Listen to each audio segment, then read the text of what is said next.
The stars had never looked so cold. Commander Thyra Velson stood at the bridge of the Endless Hope, her four-fingered hands gripping the railing until her knuckles turned white. Through the observation window, she could see the other 11 ships of her convoy, 12 vessels in total, 12 fragile shells of metal carrying everything that remained of her people, 40,000 Kirathi souls. That was all. 40,000 survivors from a world that once held 9 billion. Valar Prime was gone. She had watched it burn from orbit 3 weeks ago. The Dominion fleet had arrived without warning, without mercy. Their weapons had turned cities to glass and oceans to steam. The lucky ones died in the first hour. The unlucky ones lived long enough to understand what was happening. Thyra had been lucky in a different way. She had been commanding a patrol ship at the edge of the system when the attack began. She had gathered what civilian ships she could find and ran. There was no fighting back. There was no heroic last stand. There was only running, and hoping, and watching her homeworld shrink to a dot of fire in the darkness behind them. Now they drifted at the edge of the Kesson Nebula, a swirling mass of purple and gold gas that stretched across half the sky. The nebula was supposed to be their salvation. Its radiation would hide them from Dominion sensors. They could slip through and emerge on the other side, far from Dominion space, far from the war that had already been lost. But the convoy was dying. "Commander," said Jeth, her chief engineer. He was young, barely 20 cycles old, with fear written across his gray-scaled face. "The Wandering Star has lost main power. They are running on emergency batteries only. 6 hours, maybe 7, before life support fails." Thyra closed her eyes. The Wandering Star carried 8,000 refugees, families, children, elders who remembered a time before the Dominion's shadow fell across the galaxy. "What about the other ships?" she asked. "The Dawn's Promise is venting atmosphere from a hull breach. They have sealed the damaged section, but they lost 200 people. Jeth's voice cracked. "The Silver Wing has engine damage. They cannot maintain speed. If we do not slow down, we will leave them behind." "And if we slow down?" Jeth did not answer. He did not need to. Thyra turned to face her bridge crew. There were 12 of them, all that remained of her original crew of 60. The others had died at Valar Prime, or in the desperate escape that followed. The ones who remained looked at her with exhausted eyes, waiting for orders, waiting for hope, waiting for something she was not sure she could give them. "Send repair teams to the Wandering Star," she said. "Take whatever we can spare from our own systems. Power cells, life support filters, anything. The Dawn's Promise needs to redistribute their passengers to other ships. And tell the Silver Wing we are not leaving anyone behind. We slow down." "Commander," said Mira, her tactical officer. "If we slow down, we will not reach the nebula before." "I know." Thyra cut her off. "I know what is behind us. But we do not abandon our people. Not ever. That is what separates us from them." The bridge fell silent. No one argued. They all knew what was coming. Thyra walked to the sensor station and looked at the display. Behind them, still hours away but closing fast, were 18 points of light. 18 Dominion warships, hunting them like predators chasing wounded prey. The Dominion did not take prisoners. Not really. They called it processing. They would strip the refugees of everything useful, technology, resources, labor, and then dispose of what remained. Thyra had seen the processing camps on occupied worlds. She had seen the mass graves. She had promised herself she would die before she let her people face that fate. But dying was easy. Saving 40,000 people was hard. "Send another distress call," she ordered. "Broadcast on all frequencies. Tell anyone listening that we need help. Tell them where we are, what we are facing. Everything." Rin, her communications officer, hesitated. "Commander, we have sent 17 distress calls in the past week. No one has answered. The Galactic Accord has declared neutrality. The Veth Confederacy has closed their borders. The Syndicate worlds are too far away. No one is coming. Send it anyway." "But, send it anyway." Thyra's voice echoed across the bridge. She took a breath and forced herself to speak more softly. "I know no one is coming, Rin. I know we are alone. But I will not let my people die in silence. If this is the end, then the galaxy will hear us. They will know what happened here. They will know we called for help, and no one answered. History will remember their cowardice." Rin nodded slowly and turned back to his console. His fingers moved across the controls. composing the message that would go out into the void. "Distress call transmitted," he said quietly, repeating on all channels. Thyra watched the sensor display. The Dominion fleet was getting closer. The next few hours passed like a slow nightmare. Thyra moved between ships, coordinating repairs, calming frightened civilians, making impossible decisions about resource allocation. Every choice felt like choosing who would live and who would die. On the Wandering Star, she held the hand of an elderly woman whose husband had died during the escape from Velar Prime. The woman did not cry. She had no tears left. She simply looked at Thyra and asked, "Will we make it, Commander?" Thyra wanted to lie. She wanted to promise safety and hope and a future where this nightmare would end, but she could not force the words past her lips. "I do not know," she said instead. "But I promise you this, I will fight for you until my last breath." "We all will." The old woman smiled sadly. "That is enough, child. That is enough." Thyra returned to the Endless Hope as the convoy finally began moving again. The Silver Wing was limping along at reduced speed, and the entire convoy had slowed to match. They would reach the nebula in 14 hours. The Dominion fleet would reach them in 6. There would be no escape.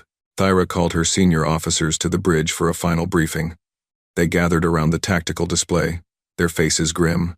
"Here is our situation," Thyra said, gesturing at the holographic map. "The Dominion fleet consists of 18 warships, 4 heavy cruisers, 10 destroyers, 4 interceptor carriers. They have enough firepower to destroy our convoy 100 times over." "What do we have?" asked Keth, her security chief. 3 patrol ships with light weapons, 2 cargo haulers that we have armed with mining lasers, and 9 unarmed civilian transports. Thyra paused. "We have no chance of winning a battle. We all know this." The officers exchanged glances. No one spoke. "But we can buy time," Thyra continued. "The patrol ships and the armed haulers will form a rear guard. We will engage the Dominion fleet and slow them down as long as possible. The civilian ships will continue toward the nebula at maximum speed." "You are talking about a suicide mission," Mira said quietly. "Yes, I volunteer," Keth said immediately. "My ship, the Storm Chaser. We will be part of the rear guard. So will the Iron Resolve," added another voice. Then another. Within moments, every combat-capable ship had volunteered for the rear guard. Thyra felt something tighten in her chest. Pride, maybe. Or grief. She was not sure anymore. "Thank you," she said. "All of you. But the Endless Hope will lead the rear guard. I will not ask anyone to do what I am not willing to do myself." No one argued. They all understood. The next few hours were spent in frantic preparation. Weapons were charged, shields were reinforced with whatever spare power could be found, and final messages were recorded. Thyra watched crew members embrace loved ones on other ships via video calls.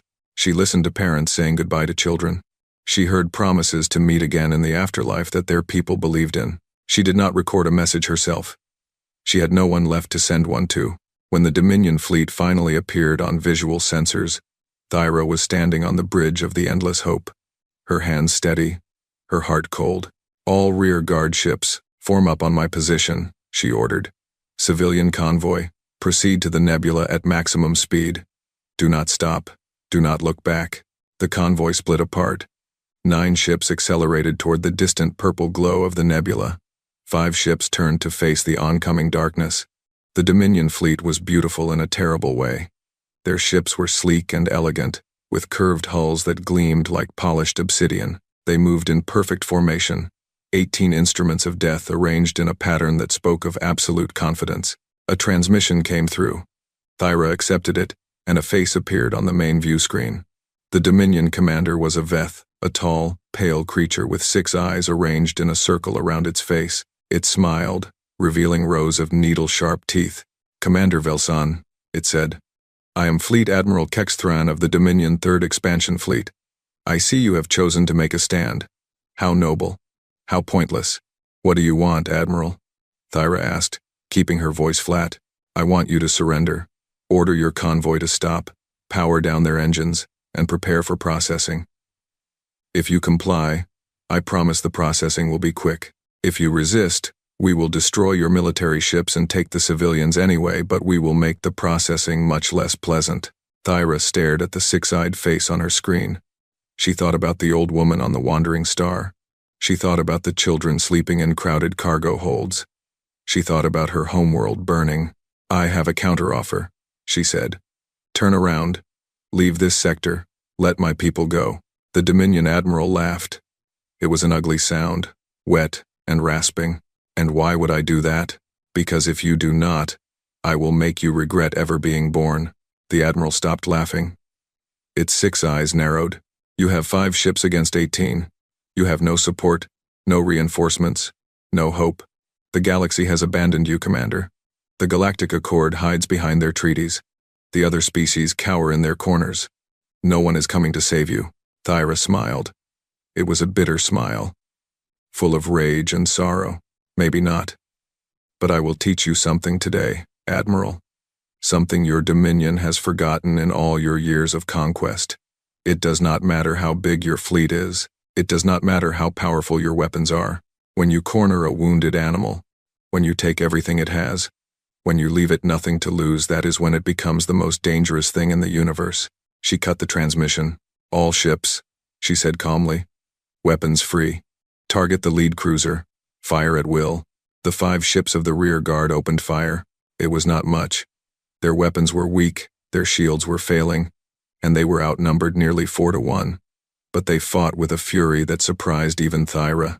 They dodged and weaved through the Dominion formation, landing hits wherever they could, drawing fire away from the fleeing convoy. The Iron Resolve was the first to fall.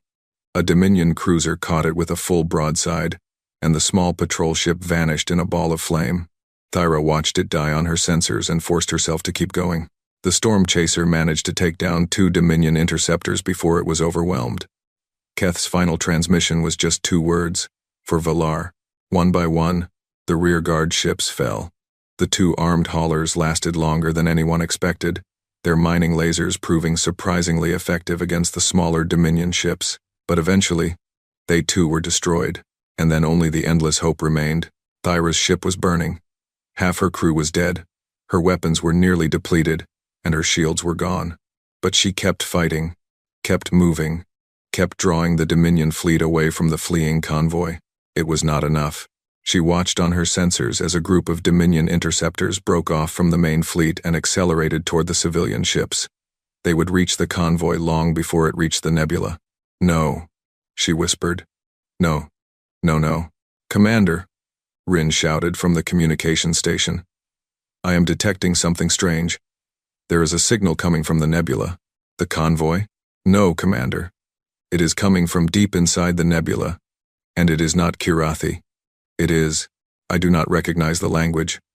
"Wait." His face went pale. "The translation matrix is identifying it. It is Terran." Thyra turned to stare at him. "Terran? That is impossible. The Terrans are extinct. They have been silent for centuries. I am telling you what the sensors say, Commander. It is a Terran signal. Someone is in there. And," he paused, listening to something in his earpiece. "They are asking if we need help." The Dominion fleet detected the signal too.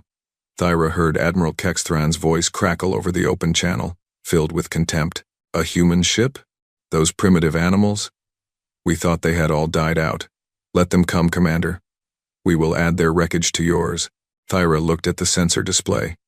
Deep within the purple and gold clouds of the Kesson Nebula, something was moving. Something big. "Respond to the signal," she ordered. "Tell them yes. Tell them we need help. Tell them everything." Rin's fingers flew across his console. Message sent. For a long moment, nothing happened. The Dominion interceptors continued toward the convoy. The main fleet continued toward the Endless Hope. The nebula swirled in silence. And then, the silence broke. Every sensor on every ship in both fleets screamed at once.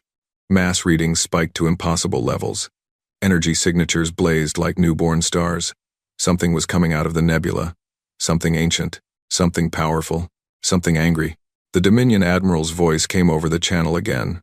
But this time it was not contemptuous. It was confused. Uncertain. Perhaps even afraid. What is that?" Thyra watched her sensor display and felt something she had not felt in weeks. "Hope. I do not know," she whispered. "But I think our message was heard." The nebula clouds parted like curtains being drawn back from a window. And through that gap, Rising from the void like a monster from the oldest stories, came a ship. It was enormous. It was brutal. It was covered in scars from battles that had been fought before Thyra was born. And on its hull, in letters that could be read even from this distance, were 2 words, UES Unyielding. The humans had come. The ship that emerged from the Kessin Nebula was like nothing Thyra had ever seen.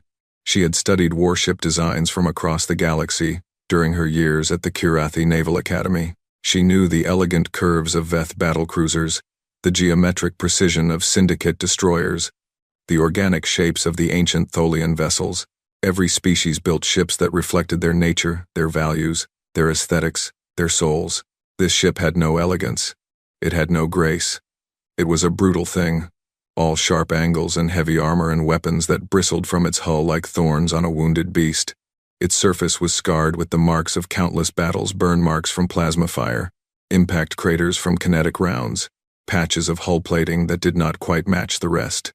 This was a ship that had seen war, real war, the kind of war that left marks on metal and crew alike, and it was massive.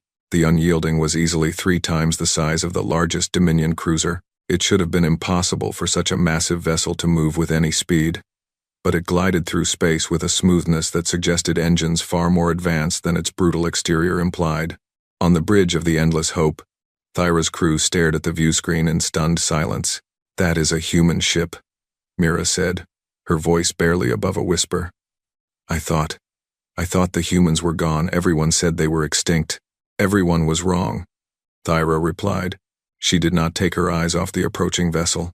"Rin, what do we know about the Terrans? What does the historical database say?" Rin's fingers moved across his console, pulling up ancient records. "Very little, Commander. The Terrans humans were a minor species from a remote arm of the galaxy. They achieved faster-than-light travel approximately 300 galactic standard years ago. They established a few colonies, made contact with several other species, and then..." He paused, reading. "Then they went silent." "Silent? What does that mean?" "It means they stopped communicating. Their transmissions ceased.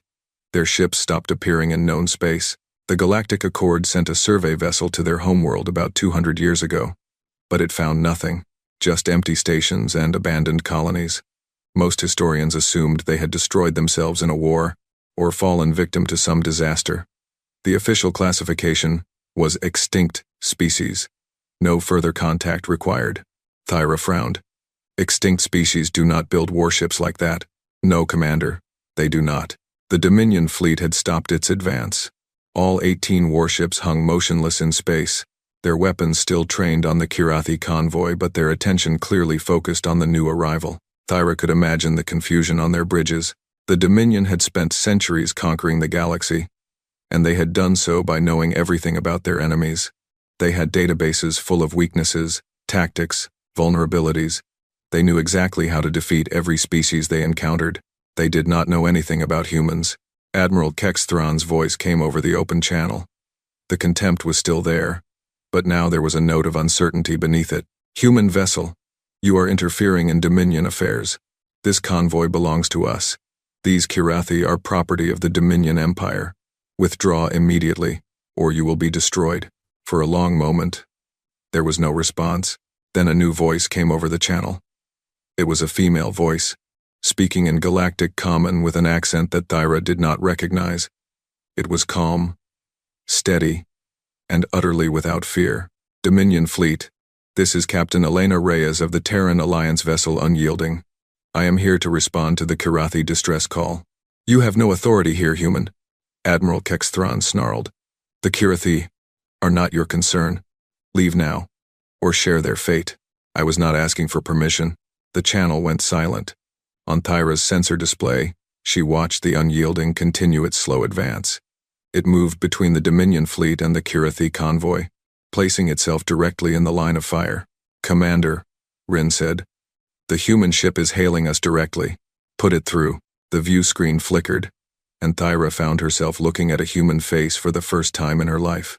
Captain Elena Reyes appeared to be middle-aged by human standards, though Thyra was not sure how long humans lived. Her skin was brown, her hair was black and pulled back in a tight braid, and her eyes were dark and fierce. She wore a uniform that was simple and functional dark gray with minimal decoration, designed for practicality rather than ceremony. Behind her, Thyra could see the bridge of the Unyielding. It was not like any bridge she had ever seen. There were no elegant displays, no comfortable chairs, no soft lighting. It was a war room, filled with hardened screens and armored consoles and crew members who looked like they had been fighting their entire lives. "Commander Velsan," Captain Reyes said, "we received your distress call. My ship is here to escort your convoy to safety." Thyra felt her throat tighten. After weeks of silence, after 17 unanswered calls, after watching her world burn and her people die, someone had actually come. "Captain Reyes," she managed, "I do not understand. Why are you here? The humans. We thought you were gone. No one has heard from your people in centuries. Why would you risk your ship for us?" Reyes was silent for a moment. Something flickered across her face, an emotion that Thyra could not quite read. Pain, perhaps, or memory. "We have been watching," Reyes said finally, "for a very long time. We have seen what the Dominion does. We have seen the worlds they burn, the species they enslave, the civilizations they crush. We have seen it all." Her jaw tightened, "and we remember what it feels like to call for help and hear nothing but silence." Before Thyra could respond, a new alarm blared across the bridge. The Dominion fleet was moving again. "Commander," Mira shouted, "the Dominion is powering weapons. They are targeting the human ship." On the view screen, Captain Reyes glanced at something off camera and nodded slightly. When she looked back at Thyra, there was something cold in her eyes, something dangerous. "Get your convoy moving, Commander. Head for the nebula. We will handle the Dominion." "Captain, there are 18 warships. You are one vessel. Even a ship as large as yours cannot." "Commander," Reyes cut her off gently but firmly, "I appreciate your concern, but you do not know what we have become. You do not know what we are capable of. Just get your people to safety. That is all I ask." The transmission ended. Thyra stood frozen for a moment, torn between hope and disbelief. Then she shook herself and turned to her crew. "You heard her. All ships, maximum speed to the nebula. Do not stop for anything." The convoy began to move. The 9 civilian ships accelerated toward the purple-gold clouds ahead, their engines straining with the effort. The Endless Hope, barely functioning after the earlier battle, limped along behind them. On the sensors, Thyra watched the Unyielding advance toward the Dominion fleet. It moved slowly, almost casually, as if it had all the time in the universe. "They are insane," Mira said quietly. "One ship against 18. It does not matter how big they are. They will be destroyed." Thyra did not respond. She was watching the sensor display, trying to understand what she was seeing. The readings from the Unyielding were strange. The ship's power output was far higher than any vessel its size should be able to generate. Its weapons were giving off energy signatures that did not match any known technology. And there was something else, a faint radiation pattern that her sensors could not identify. What had the humans been doing all these centuries? What had they built in the silence? The Dominion fleet opened fire. 18 warships unleashed their weapons at once. Plasma beams, kinetic rounds, and missile volleys converged on the Unyielding from every direction. It was enough firepower to reduce a small moon to rubble. The Unyielding did not slow down. It did not try to evade. It simply raised its shields and kept advancing. The Dominion weapons struck the human ship's shields and stopped. They did not penetrate. They did not even seem to strain the shields. The energy simply dispersed across the barrier like water hitting a stone wall. "Impossible," Mira breathed. "No shields are that strong." The Unyielding returned fire. Thyra had seen many weapons in her years of service. She had seen plasma lances that could cut through starship hulls. She had seen kinetic accelerators that could punch holes through mountains. She had seen missiles that could level cities. She had never seen anything like what the Unyielding unleashed. The human ship's weapons were things of nightmare. Rail cannons that fired tungsten slugs at a fraction of the speed of light. Energy weapons that burned with a cold blue light she had never seen before. Missiles that seemed to ignore point defense systems entirely, weaving through defensive fire with an intelligence that suggested they were thinking for themselves. The first Dominion cruiser died in seconds. The Unyielding's rail cannons punched through its shields as if they were not there, tore through its hull from stem to stern, and left it a drifting wreck before its crew could even understand what was happening.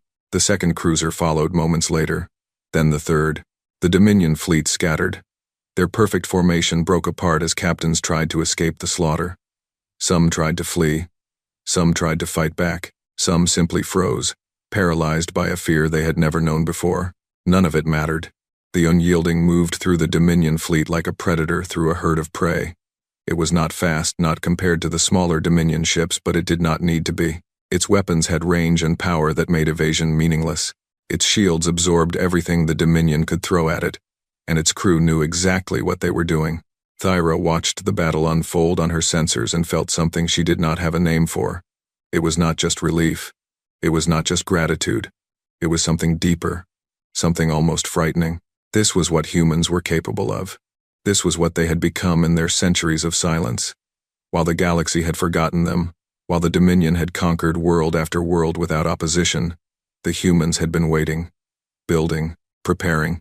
For this moment, the Dominion interceptors that had been pursuing the Kirathi convoy turned back to join the battle. They swarmed the Unyielding like insects attacking a giant, firing everything they had, trying to find some weakness in the human ship's defenses. The Unyielding simply swatted them out of the sky. Point defense systems that Thyra had not even noticed activated, filling the space around the ship with a web of fire that no interceptor could penetrate. Dozens of small ships died in seconds, their wreckage scattering across the void. Admiral Kexthron's flagship, the heavy cruiser Dominion's Wrath, tried to run. Its engines flared as it turned away from the battle, accelerating toward the edge of the system. The Unyielding did not let it go. A single shot from the human ship's main weapon, a massive rail cannon mounted along the vessel's spine, crossed the distance between them in an instant. It struck the Dominion's Wrath amidships, punched through both shields and armor, and tore the ship in half. Admiral Kexthron died without ever understanding what had happened. The battle was over in less than 15 minutes. 18 Dominion warships had been reduced to floating debris. The Unyielding drifted among the wreckage, its hull scorched in places but otherwise undamaged. On the bridge of the Endless Hope, no one spoke. There were no words for what they had just witnessed. A single ship had destroyed an entire fleet. A species the galaxy had written off as extinct had emerged from the void and proven itself more powerful than anyone had imagined. The comm system crackled, and Captain Reyes's voice filled the bridge. "Commander Velson, the Dominion threat has been neutralized. My ship will escort your convoy through the nebula to safety. You have my word that no harm will come to your people while you are under our protection." Thyra finally found her voice. "Captain Reyes, I do not know how to thank you. You saved us. You saved 40,000 lives. I do not know why you did it, but thank you. From the bottom of my heart, thank you." There was a pause before Reyes responded. When she spoke, her voice was softer than before, gentler. "Do not thank me yet, Commander. Get your people to safety first. We can talk more later. There is much to discuss." Yes, of course. We are moving now." The convoy continued toward the nebula. The Unyielding fell in alongside them, a vast shadow that blocked out the stars. Its presence should have been frightening. This massive engine of destruction that had just annihilated 18 ships without breaking a sweat, but somehow, Thyra found it comforting. For the first time since Villar Prime burned, she felt safe. As the convoy entered the outer edges of the Kesson Nebula, Thyra allowed herself to sit down in her command chair. Her body ached with exhaustion. Her mind was reeling from everything that had happened. But beneath the fatigue and the confusion, something else was growing. Curiosity. Who were these humans? Where had they been? Why had they come? And what did they want? She looked at the Unyielding on her view screen, its scarred hull illuminated by the nebula's glow, and wondered what secrets it held. The galaxy had thought humans were extinct. The galaxy had been wrong, and Thyra suspected that nothing would ever be the same again. The Kesson Nebula wrapped around the convoy like a protective blanket. Purple and gold clouds of cosmic dust swirled past the viewports, blocking out the stars and hiding them from any eyes that might be watching. The radiation from the nebula played havoc with long-range sensors, making it impossible for anyone outside to track them. For the first time in weeks, the Kirathi refugees could breathe. Thyra had ordered all ships to reduce speed and begin repairs. The convoy would take 3 days to cross the nebula at their current pace, which gave her people time to rest and recover. Medical teams moved between ships, treating the wounded, Engineers worked around the clock to patch damaged systems. Counselors tried to help those whose trauma ran too deep for physical healing. But Thyra herself could not rest. Not yet. There was still the matter of the human ship. The Unyielding maintained a steady position at the rear of the convoy, its massive bulk visible on the aft sensors even through the nebula's interference. It had not hailed them since entering the nebula. It simply followed, a silent guardian, watching over its charges. Thyra needed answers. Rin, open a channel to the Unyielding. Request a meeting with Captain Reyes. The response came quickly. Commander Velsan, Captain Reyes invites you to come aboard the Unyielding at your convenience. A shuttle will be dispatched to collect you if you wish. Thyra did wish. Very much. An hour later, she was sitting in a human shuttlecraft as it crossed the gap between her ship and the Unyielding. The shuttle was small and utilitarian, with seats that were clearly designed for human bodies, 2 arms, 2 legs, similar proportions to Kirathi but with subtle differences that made the chairs slightly uncomfortable. The pilot was a young human male with pale skin and red hair.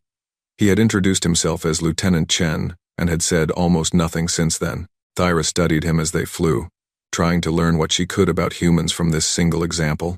He seemed ordinary. That was the surprising thing.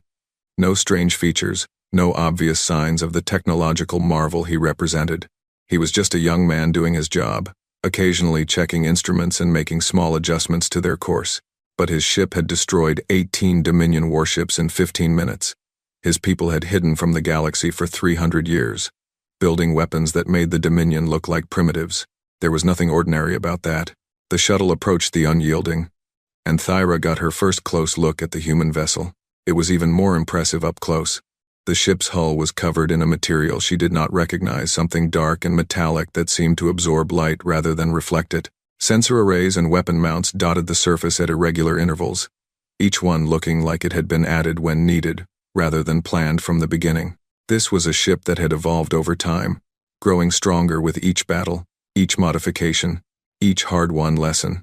The shuttle entered a hangar bay near the ship's midsection. As the doors closed behind them and atmosphere was pumped back in, Thyra saw rows of other shuttles and small craft lined up along the walls. Humans in various uniforms moved between them, performing maintenance and loading supplies. They glanced at her shuttle with curiosity but no hostility. Lieutenant Chen brought the shuttle to a gentle landing and opened the hatch. This way, Commander. Captain Reyes is waiting for you in the observation lounge. Thyra followed him through the corridors of the Unyielding. What she saw confirmed her first impressions. This was a warship, through and through. The corridors were narrow and armored, designed to be easily defended in case of boarding. The lighting was harsh and practical. Every door had manual overrides and emergency seals. There was no decoration, no comfort, nothing that did not serve a purpose. But the crew members she passed seemed happy was not the right word.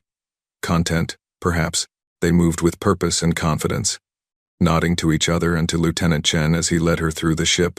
They did not look like people who lived in fear or desperation. They looked like people who knew exactly who they were and what they were fighting for. The observation lounge was located near the top of the ship. It was a large room with a curved transparent wall that looked out into space, or would have, if the nebula clouds did not fill most of the view. But even through the purple haze, Thyra could see the lights of the Kirathi convoy below them. Captain Elena Reyes stood at the window, her hands clasped behind her back, watching the convoy. She turned as Thyra entered. Commander Velsan, thank you for coming. Thank you for having me, Captain. And thank you again for saving my people. Reyes nodded and gestured toward a pair of chairs near the window. Please, sit. Would you like something to drink? We have water, a few kinds of tea, and something my crew calls coffee that I would not recommend to anyone with fewer than 2 hearts. Despite everything, Thyra felt a smile tug at her lips. Water would be fine. They sat, and a young human woman brought them drinks. Thyra sipped her water and found it surprisingly pure and clean. She had expected recycled ship water to have some taste, but this was better than many natural sources she had tried. I imagine you have questions, Reyes said. Many. I do not know where to begin. Then let me begin for you. Reyes leaned back in her chair, and for the first time, Thyra saw weariness in the human's face. You want to know where we came from? Why we disappeared? Why we came back now? Yes? Yes. Reyes was silent for a long moment, staring out at the nebula clouds. When she spoke, her voice was distant, as if she was seeing something far away. 300 years ago, humanity was new to the stars. We had just developed faster than light travel. We were excited, eager, naive. We thought the universe was a place of wonder and opportunity. We reached out to every species we encountered, trying to make friends, trying to build alliances. She paused. We were fools. What happened? The Dominion happened. Reyes's voice hardened. They were not as powerful then as they are now, but they were strong enough. They saw us as weak, primitive, easy prey. They attacked our outer colonies without warning. We called for help. We sent messages to every species we had made contact with, begging for assistance. No one answered. Thyra felt a chill run through her. She knew that feeling. She had felt it herself. Just days ago. The Dominion burned our colonies one by one, Reyes continued. They killed billions of people.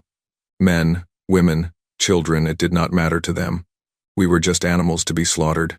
We fought back as best we could, but we were too weak, too disorganized, too trusting. By the time we understood what was happening, it was almost too late. Almost? Reyes nodded slowly. We had one advantage, one thing the Dominion did not expect. When humans are backed into a corner, when we have nothing left to lose, we become dangerous. The survivors gathered together. They abandoned the colonies they could not defend. They retreated to hidden places, deep space stations, asteroid bases, moons and systems no one cared about. And they made a decision. What decision? To survive. At any cost. Reyes turned to look directly at Thyra. We spent the next 300 years in hiding. We watched the galaxy through probes and spy satellites. We saw the Dominion grow stronger, conquer more worlds, enslave more species.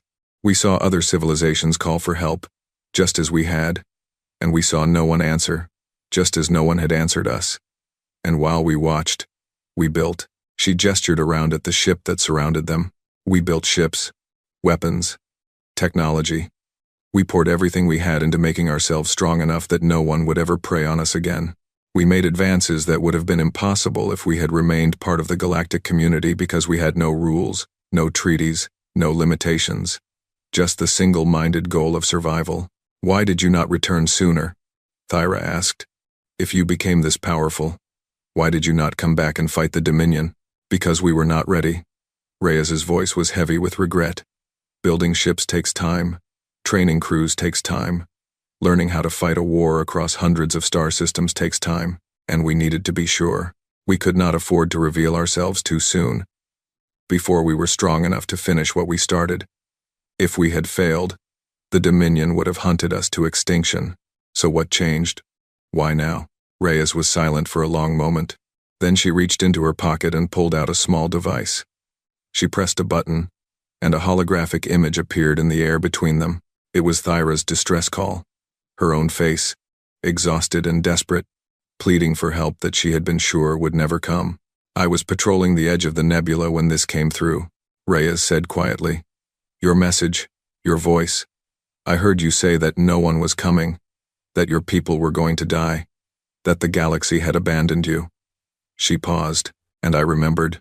Remembered what? What it felt like to be you. What it felt like to scream into the void and hear only silence. What it felt like to watch your people die while the universe looked away. Reyes's voice cracked slightly. I remembered my grandmother's stories about the burning times, what we call the Dominion attacks on our early colonies.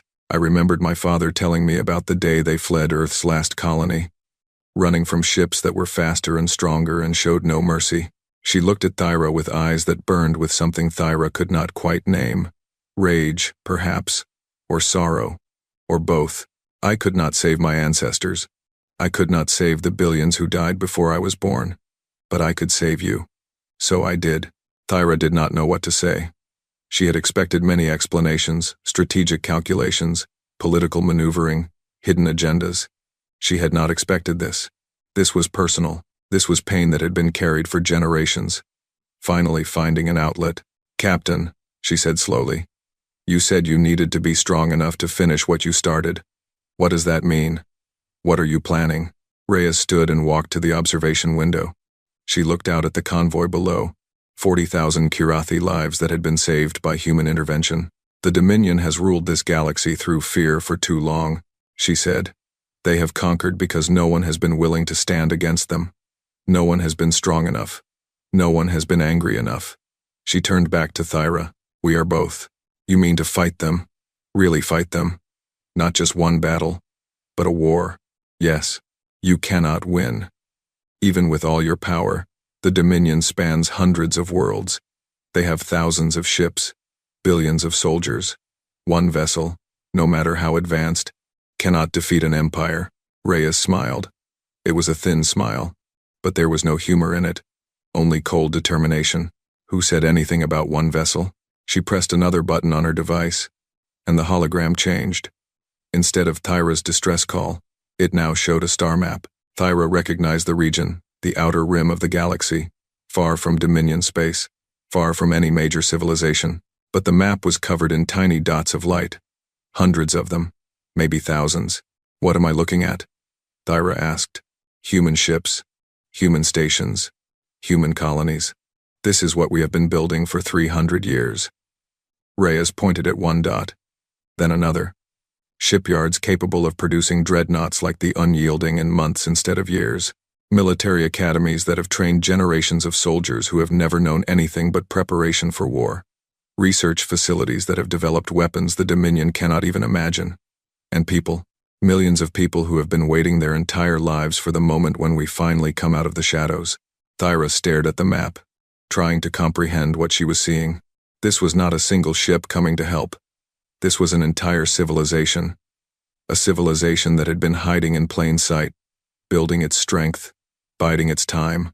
"The Unyielding was not supposed to engage the Dominion yet," Reyes said. "We have a plan, a timeline. But when I heard your distress call," she shook her head, "I could not wait. I could not let your people die the way mine did, so I acted on my own. Will you be punished for that?" Reyes shrugged. "Probably. But it does not matter. What matters is that your people are safe. And what matters is that the Dominion now knows we exist. They will tell others. Word will spread. And when it does..." She smiled again. And this time there was something fierce in it. "When it does, everything changes." Thyra stood and walked to the window beside Reyes. Together, they looked out at the convoy drifting through the purple clouds of the nebula. "What happens now?" Thyra asked. "Now, we get your people to safety. There is a planet on the other side of the nebula sanctuary, we call it. It is hidden from Dominion sensors, and we have been preparing it for refugees for years. Your people can live there, rebuild there, recover there. And after that?" Reyes was quiet for a moment. "After that, we go to war. The real war. The one we have been preparing for since before either of us was born. The Dominion thought they destroyed humanity 300 years ago. They were wrong. And now they are going to find out exactly how wrong they were." Thyra thought about her homeworld. About Velar Prime, now nothing but ash and glass. About the 9 billion people who had died there. About the 40,000 survivors who now depended on her. "The Dominion destroyed my world," she said quietly. "They killed almost everyone I have ever known or loved. If you are going to fight them, really fight them, then I want to help." Reyes looked at her with something like respect. "We would be honored to have you, Commander. And your people, if they choose to join us." She held out her hand, a human gesture of agreement. Thyra remembered from the old records. "Together, we can show the Dominion what happens when they push too far." Thyra took the offered hand. "Together," she agreed. Outside the window, the Kirathi convoy continued its journey through the nebula. Ahead of them lay sanctuary, and safety, and the chance to rebuild. Behind them lay the wreckage of 18 Dominion ships, and the beginning of something that would shake the galaxy to its foundations. The humans had returned, and they had not come to hide any longer. The news spread across the galaxy like wildfire. In the grand halls of the Dominion High Council, Supreme Commander Vex Torek sat on his throne and listened to the reports with growing disbelief. 18 warships destroyed, an entire fleet wiped out. Admiral Kex Thrawn, one of his most trusted commanders, killed along with his crew, by a single ship. "This is impossible," Vex Torek growled. He was old for a Veth, nearly 400 cycles, and he had spent most of those cycles building the Dominion into the most powerful force the galaxy had ever known. He had crushed rebellions, conquered civilizations, and broken the spirits of countless species. Nothing had ever challenged him like this. "Supreme Commander," said his intelligence chief, a nervous creature named Thrin, "we have analyzed all available data from the battle. The reports are accurate. A single vessel of unknown design engaged our fleet and destroyed it completely.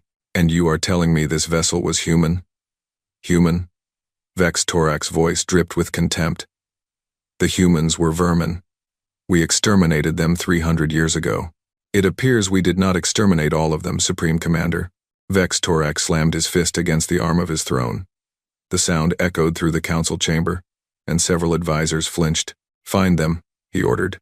"Send probes to every corner of the galaxy. Find where these humans have been hiding. I want their location, their numbers, their capabilities, everything." "Yes, Supreme Commander. But there is another matter." Thrin hesitated. "The Kirathi refugees.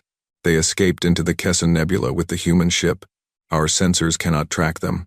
Then send a fleet to the other side of the nebula. When they emerge, destroy them. And this time, use overwhelming force." Thrin bowed and retreated. Vex Torak remained on his throne, his 6 eyes staring at nothing. Humans. He remembered them vaguely from his youth, a minor species, barely worth noticing. They had died easily in those early days. Their colonies had burned, their people had screamed, and the galaxy had watched and done nothing. That was how the universe worked. The strong survived, and the weak perished. But somehow, impossibly, the humans had survived. Not just survived, grown strong. Strong enough to destroy an entire fleet. For the first time in centuries, Supreme Commander Vex Torak felt something he had almost forgotten. Fear. Far across the galaxy, in the hidden depths of human space, the High Command of the Terran Alliance gathered for an emergency session.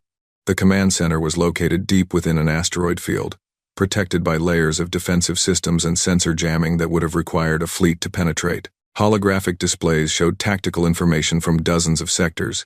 Officers moved between stations, monitoring the vast network of ships and stations that humanity had built over 3 centuries. At the center of the room, 5 people sat around a circular table. These were the leaders of the Terran Alliance, the men and women who had guided humanity's secret rebuilding and who now faced the consequences of Captain Reyes's unauthorized action. Fleet Admiral Marcus Kane, the oldest among them, spoke first. His voice was calm, but there was iron beneath the calm. "Captain Reyes has exposed our existence to the Dominion. 300 years of secrecy undone in 15 minutes. She saved 40,000 lives," replied General Sarah Chen, commander of the Alliance's ground forces. "Kirathi lives, but lives nonetheless. I cannot condemn her for that." "Neither can I," admitted Admiral Kane. "But the fact remains our timeline has been disrupted. We planned to reveal ourselves on our terms when our fleet was at full strength. Now the Dominion knows we exist, and they will come hunting." "Let them hunt," said Director James Okafor, head of Alliance Intelligence. His skin was dark, his eyes sharp, and his reputation for ruthlessness was well earned. "We have been preparing for this for generations. The Dominion has no idea where we are or how many ships we have. By the time they find us, we will be ready. Will we?" The question came from Admiral Yuki Tanaka, the youngest member of the High Command. She was barely 50 years old, but she had risen through the ranks with a tactical brilliance that had earned her a seat at this table. "The Unyielding is one of our most advanced ships, and it was almost damaged in that engagement. Against a larger fleet, against the full might of the Dominion. Can we really win?" "We do not need to win," Admiral Kane said quietly. "Not at first. We just need to survive long enough for others to join us." The room fell silent. This was the heart of the Alliance's strategy, the thing they had been working toward for 300 years. "The galaxy is not empty," Kane continued. "There are dozens of species living under the Dominion's boot. Hundreds of worlds that would rise up if they thought they had a chance. The Syndicate, the Veth Confederacy, even the Galactic Accord, they are all afraid. They have seen what happens to those who resist.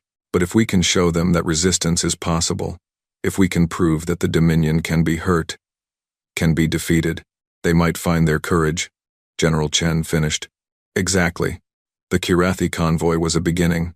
40,000 refugees who will tell everyone they meet what happened.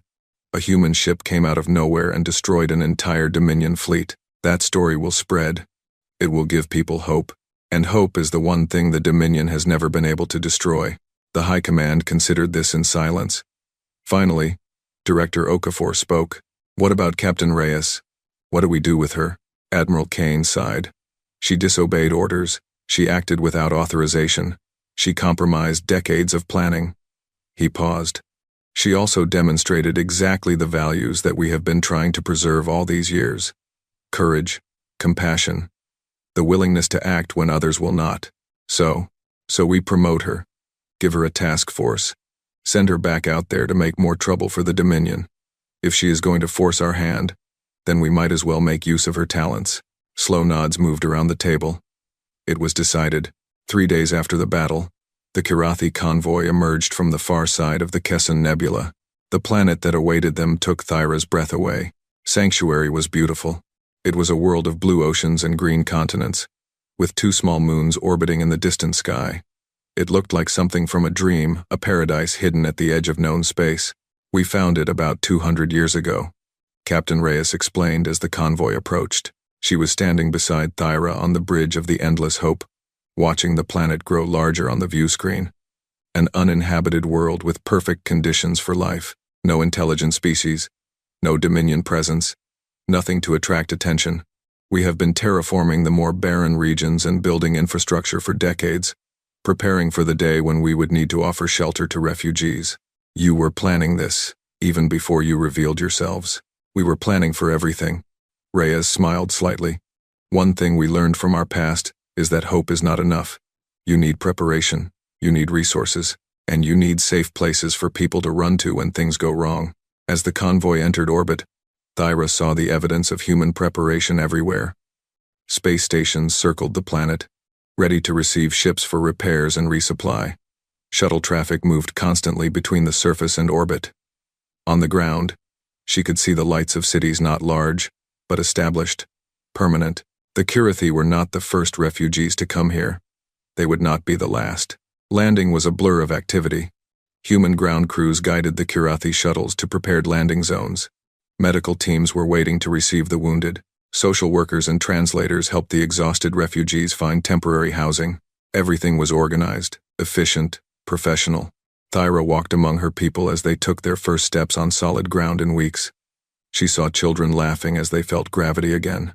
She saw elderly Kirathi weeping with relief. She saw families clinging to each other, grateful to be alive, and everywhere, she saw humans. Humans offering food and water. Humans carrying luggage. Humans kneeling down to speak to frightened children. They were not warriors here, they were helpers, caretakers, friends. This was the other face of humanity, the face that matched the fury she had seen in battle. Captain Reyes found her standing on a hilltop overlooking the refugee settlement. As the sun began to set, the sky turned shades of orange and pink that reminded Thyra painfully of Valar Prime. Your people will be safe here, Reyes said, standing beside her. We have supplies for years, room to expand, and defenses that will keep the Dominion out. I know. I can see it. Thyra paused. I have been thinking about what you said, about fighting back, about war, and I want to do it. I want to make the Dominion pay for what they did to my people, but more than that. She turned to face Reyes. I do not want anyone else to go through what we went through. I do not want another species to watch their homeworld burn while the galaxy stays silent. Reyes nodded slowly. That is exactly why we are doing this. Not for revenge, though I will not pretend revenge is not part of it. We are doing this so that no one has to call for help and hear only silence, ever again. How do we start? We have already started.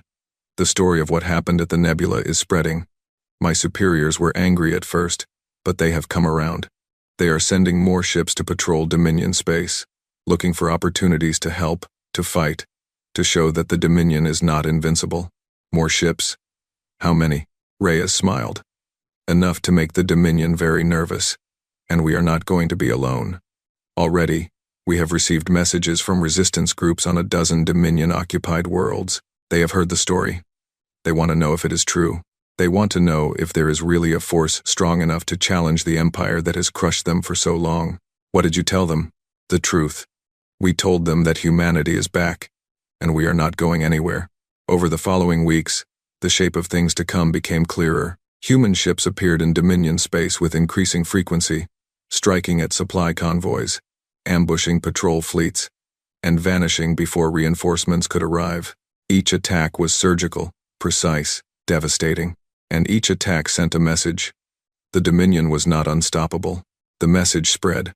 On occupied worlds, people began to whisper about the humans, the forgotten species that had risen from extinction to challenge the greatest empire in the galaxy. Some whispered with hope, others whispered with fear, but everyone whispered. The Dominion responded with rage. They sent fleets to hunt the human ships, but the humans knew their territory better and had centuries of experience in hiding. They tightened their grip on occupied worlds, but the tighter they squeezed, the more resentment they created, and in the shadows, alliances began to form. A delegation from the Syndicate arrived at Sanctuary 1 month after the Kirathi refugees. They were nervous, suspicious, unwilling to commit to anything, but they came. That alone was significant. The Syndicate had stayed neutral throughout the Dominion's rise, too afraid to resist and too proud to submit. Now they were asking questions, listening, considering. The Veth Confederacy was not far behind. They had split from the Dominion centuries ago but had never been strong enough to challenge their former masters. Now they sent secret envoys to meet with human commanders, exploring the possibility of cooperation. Even the Galactic Accord, that toothless assembly of frightened species that had refused to help anyone for generations, began to stir. Some members argued that the humans were dangerous, that supporting them would bring the Dominion's wrath down on everyone. Others argued that this was the chance they had been waiting for, a real opportunity to break free from Dominion terror. Captain Reyes watched it all unfold from the bridge of the Unyielding. She had been given command of a small task force, 5 ships that roamed the borders of Dominion space, looking for opportunities to strike and to help. Commander Thyra Velsan was with her. The Kirathi officer had been given a commission in the Alliance Navy, the first non-human to hold such a position.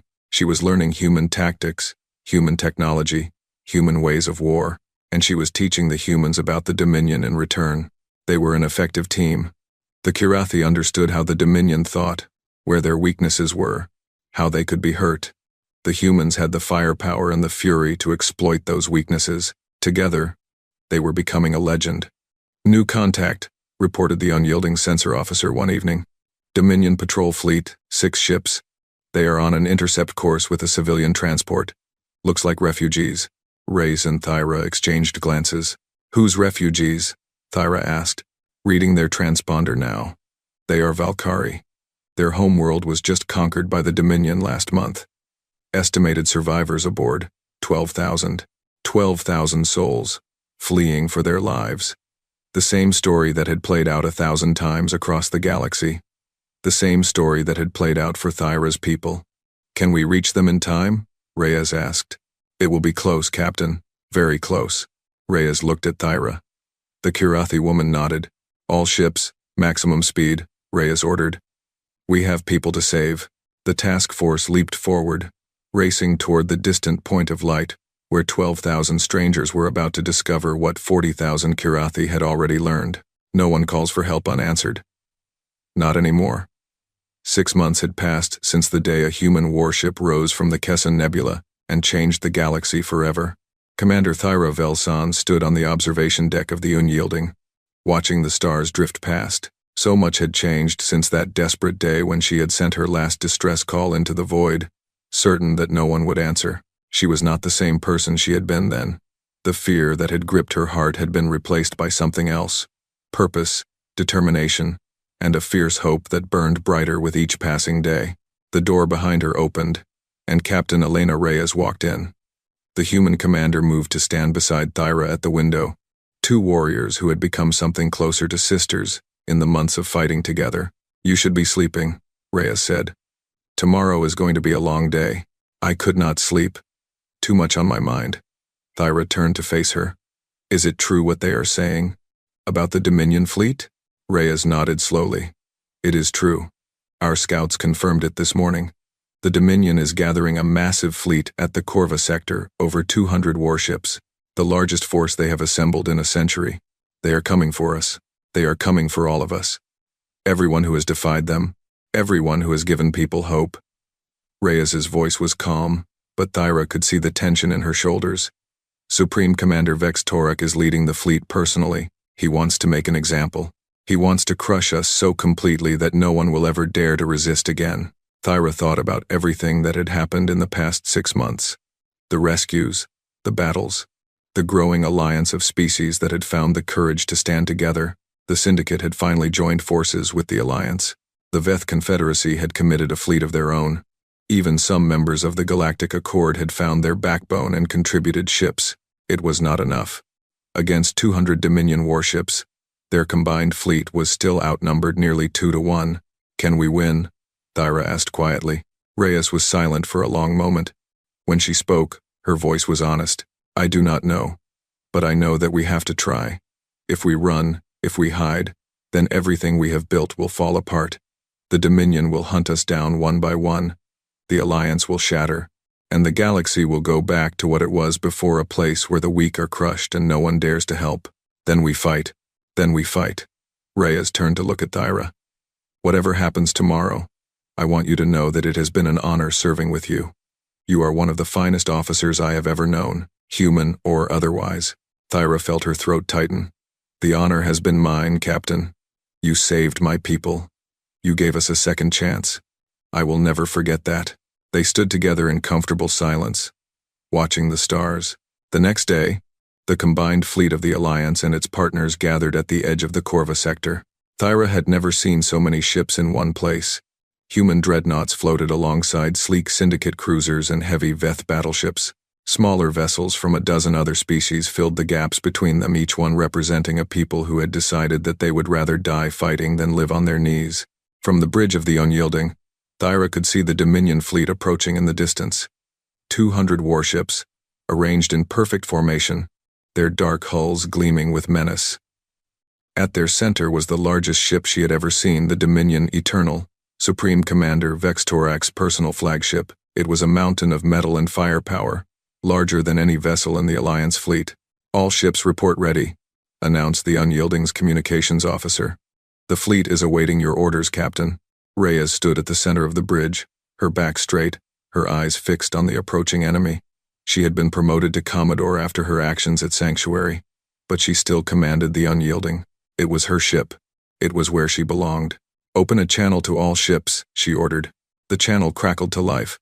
Thousands of crew members across dozens of ships waited to hear what their commander would say. Reyes spoke. This is Commodore Elena Reyes of the Terran Alliance. In a few minutes, we are going to fight the largest battle in living memory. Many of us will not survive. I will not lie to you about that. The Dominion is powerful, and they are determined to destroy us. She paused, letting her words sink in. But I want you to remember something. The Dominion has been conquering the galaxy for centuries. They have crushed species after species, world after world. They believe they are invincible. They believe that fear is stronger than courage, that tyranny is stronger than freedom. Today, we prove them wrong. Her voice grew stronger, filled with conviction. We are not fighting for territory. We are not fighting for resources. We are fighting for the simple idea that no one should have to call for help and hear only silence. We are fighting for every species that has ever been crushed by the Dominion's boot. We are fighting for the future, a future where the galaxy is not ruled by fear. Thyra watched Reyes speak and felt something stir in her chest. Pride, hope, determination. 300 years ago, my ancestors called for help and no one answered. They died alone, in the dark, abandoned by a galaxy that was too afraid to act. I carry that memory with me every day. It is the reason I fight. It is the reason we all fight. Reyes's voice rang like steel. Today, we answer, not just for ourselves, but for everyone who has ever suffered in silence. Today, we show the Dominion what happens when you push too far. Today, we show the galaxy that there is still something worth fighting for. She drew a breath. All ships engage. The battle for the Corva sector began. The two fleets crashed together like waves meeting in a storm. Weapons fire filled the void, plasma beams, rail cannons, missiles, torpedoes.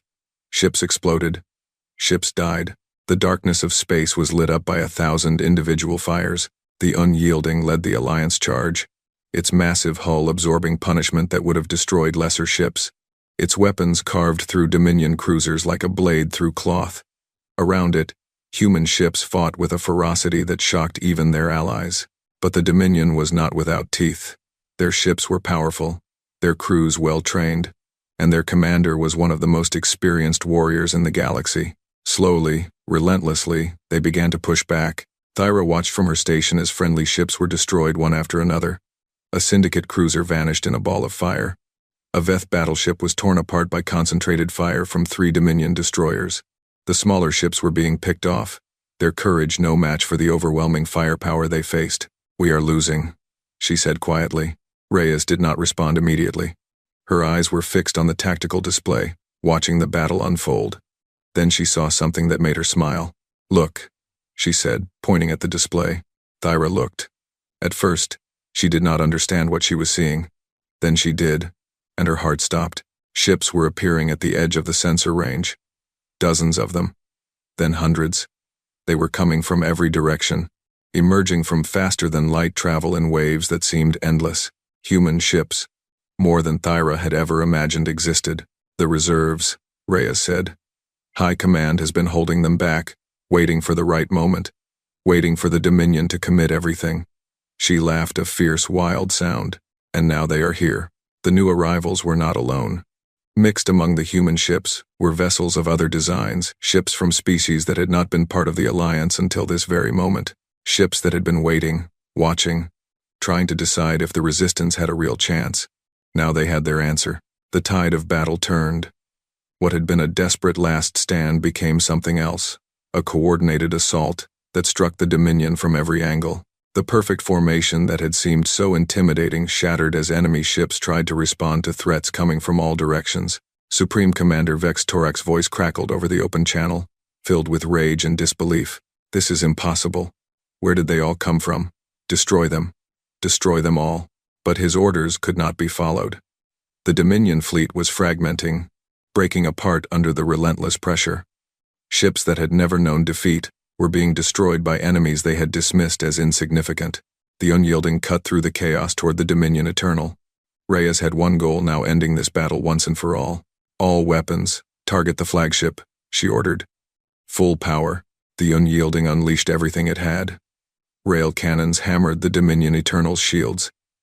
Energy weapons carved through its armor. Missiles found weak points and exploited them with deadly precision. The flagship fought back, its weapons tearing chunks out of the Unyielding's hull. Alarms screamed across the bridge. Crew members were thrown from their stations. But the human ship kept coming, kept firing, kept fighting. "Hull breach on decks 4 through 7, reported the damage control officer. "Shields at 12%. "Keep firing," Reyes ordered. Her voice was steady, unbreakable. The Dominion Eternal's shields collapsed. Its engines failed. Its weapons went dark. But it was still there, still alive. "Commodore," Thyra said, "they are trying to withdraw. If we let them go." "We are not letting them go." Reyes turned to her weapons officer. "Main gun. Target their bridge." The Unyielding's spine-mounted rail cannon charged with a sound like thunder building in the distance. The massive weapon aligned with the crippled flagship. Reyes opened a channel to the Dominion Eternal. "Supreme Commander Vex Torak. This is Commodore Elena Reyes of the Terran Alliance. 300 years ago, your empire tried to exterminate my people. You failed. Today, your fleet is destroyed, and your flagship is crippled. I am giving you one chance to surrender. One chance to end this without more death. Take it." There was silence on the channel. Then Vex Torak's voice came through, twisted with hatred. "Surrender? To humans? Never. You are animals. Vermin. I would rather die than bow to creatures like you." Reyes nodded slowly. "I hoped you would say something like that. It makes this easier." She gave the order. The Unyielding's main gun fired. The shot crossed the distance between the two ships in an instant and struck the Dominion Eternal's bridge. The flagship broke apart, splitting into pieces that tumbled through space like leaves in a wind. Supreme Commander Vex Torak, the architect of the Dominion's reign of terror, died without seeing the empire he had built crumble around him. But he should have seen what came next. Across the Dominion, the news spread like wildfire. The Supreme Commander was dead. The Great Fleet was destroyed. The humans, the forgotten species, The extinct vermin had beaten them. Rebellions erupted on 100 occupied worlds.